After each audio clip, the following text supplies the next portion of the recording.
Welcome to my YouTube channels. आज दूंगी मैं आपको अपनी फ्रिज का टूर्स। आज मैं आपको एक बात बताऊं, क्या कभी आपने किसी मर्द के मुंह से ये बात सुनी है कि अब मुझसे नहीं होगा, अब मैं थक गया हूँ। यार झूठ कहते हैं लोग कि घर बेटी का नहीं होता, असल में तो घर बेटे का नहीं होता। बेटी अगर बहन है, बीवी है, बहू है, सास है, यहाँ तक के बुढ़ापे तक सुकून से घर में रहती है। हाँ, वो अपने लिए करती है, अपने बच्चों के लिए करती है, उसी घर को साफ करती है, उसी घर का ख्याल रखती है जिसमें वो खुद रहती है, उसके बच्चे रहते हैं। और बेटा तो एक मेहमान तरीके से आता है ना घर में, जो घर के काम करते हुए उन चीज़ों को सेट करके रखने से या घर का खाना बनाने से थक जाती है। क्या आप उस थकावट का अंदाज़ा लगा सकते हैं कि यही खाना कमाने में कितनी थकावट हुई होगी?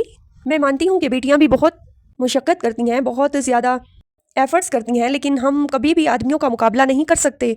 आप अपने बच्चों को लेकर मायके चले जाएं 2-3 दिन के लिए, आपके सगे माँ बाप उनको पालने के लिए तैयार नहीं होंगे। वो माँ बाप जिन्होंने आपको जन्म दिया है, जिनकी मिसालें मोहब्बत की पूरी दुनिया से कायम है, वो आपकी ये जिम्मेदारी को पूरा नहीं कर सकते। एक अनजान शख्स बगैर किसी नफ़ा के आपसे आपके लिए इतना कर रहा होता है। कभी एहसास हुआ? अगर बेटा घर में रहे तो घर वालों की बातें होती हैं कि नाकारा है, अगर बाहर जाए तो आवारा है, अगर वो जिंदा है तो सिर्फ कमाने के लिए है। लोग उसे अपने मतलब के लिए इस्तेमाल करते हैं, हर रिश्ता उसे पैसों के लिए इस्तेमाल कर रहा होता है। न जाने कितने रवैये, कितने लोगों की बातें सुन सुनकर वो हम लोगों के लिए, चार दीवारी के अंदर महफूज बैठे घर में लोगों के लिए वो इतना कुछ सुनते हैं। क्या उनका इतना हक भी नहीं बनता कि इतने हालात से मुकाबला करने के बाद जब वो शाम को घर पर आएँ तो सिर्फ उनको अच्छा मूड मिले उनकी बीवी का? कभी सोचें तो सही, क्या है उनकी ज़िंदगी? अगर छुट्टी का एक दिन आ जाए तो हम हज़ारों काम निकाल कर बैठे होते हैं, उनको सुकून नहीं करने देते। हम कहते हैं कि आज तो तुम्हारी छुट्टी है, सिर्फ एक छुट्टी पर। हालांकि हर काम करने के बाद जब हम थक जाते हैं तो हम बाहर से कुछ मंगवा लेते हैं, सुकून से लेटे रहते हैं घर पे। किसी की जरूरत नहीं होती आके हमें कुछ बोले। अगर कुछ बोले भी सही कोई, तो वो भी सारा इल्ज़ाम हम शौहर पे डालते हैं कि आपकी वजह से बोला है। हम तो रो पड़ते हैं, ज़रा सी बात हो जाए हमारी आंखों से पानी नहीं ख़त्म होता, हम चीखना शुरू हो जाते हैं। और मर्द जो है ना, खामोश तकलीफ़ में होता है, वो रो भी नहीं सकता। बहुत ज़्यादा तकलीफ़ में उसका एक आंसू भी आ जाए तो लोग उसे कहते हैं कि तुम मर्द नहीं हो, तुम बुज़दिल हो, तुम रो पड़ते हो। यार एक बार तो सोचें, एक बार सिर्फ सोचें कि कितना कुछ वो हम लोगों के लिए सह रहा है। इखलाक में बेशक मर्द जितना मर्जी अच्छा हो जाए, बाहर उसी मर्द की इज़्ज़त होगी, दोस्तों में भी उसी मर्द की इज़्ज़त होगी जो ज़्यादा कमाना जानता है।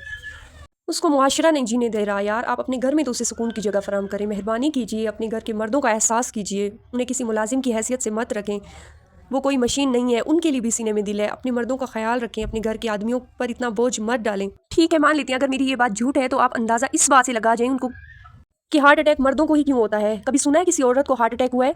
मैं कहती हूँ 100 में से 99% मर्दों में होता है और 1% किसी ऐसी औरत में होगा जिसे स्ट्रेस देने वाला मर्द होगा, औरत नहीं होगी।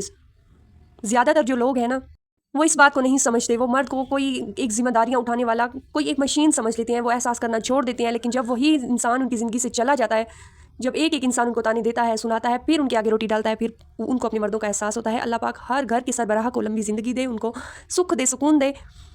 तो चलिए गाइस, आज मैं जा रही थी कोयटा में, जो है एक खूबसूरत घूमने की जगह है, वहाँ पर जा रही थी।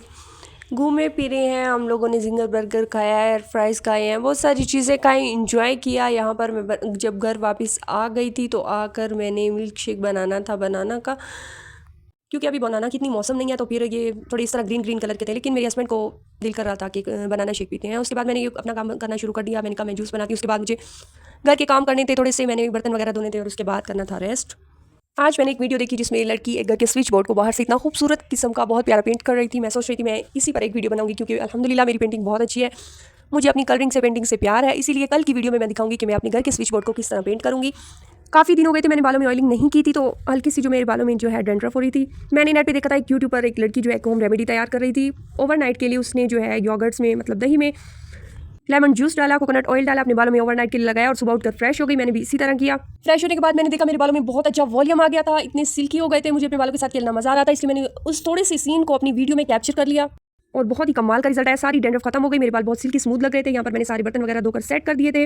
अब मुझे बहुत ज़्यादा प्यास लगी थी, मैंने पानी पिया। उसके बाद जो है हम बाहर से बहुत सारी ग्रोसरी करके लाए थे, उसको मैंने किचन में सेट करना था। और बहुत सारी वेजेस और फ्रूट्स लाए थे, उनको मैंने फ्रिज में रखना था, फ्रिज को भी साफ़ करना था। आज मेरे लिए बहुत सारा काम था। जिस दिन मैं शॉपिंग करती हूँ घर वापस आकर मेरे लिए काम ज़्यादा होता है, क्योंकि जो चीज़ मैं बाहर से लाती हूँ उसको सेट करके भी मैंने ही रखना होता है। तो मैं किस तरह प्यारी सी सब्जियों के साथ खूबसूरत सा सजा के रखती हूँ। गाइस, आपने वीडियो को पूरा देखना है और मेरे चैनल को लाजमी सब्सक्राइब कर दिया करें, आने वाली हर वीडियो का नोटिफिकेशन आपको मिलता रहेगा। रहिए मेरे साथ।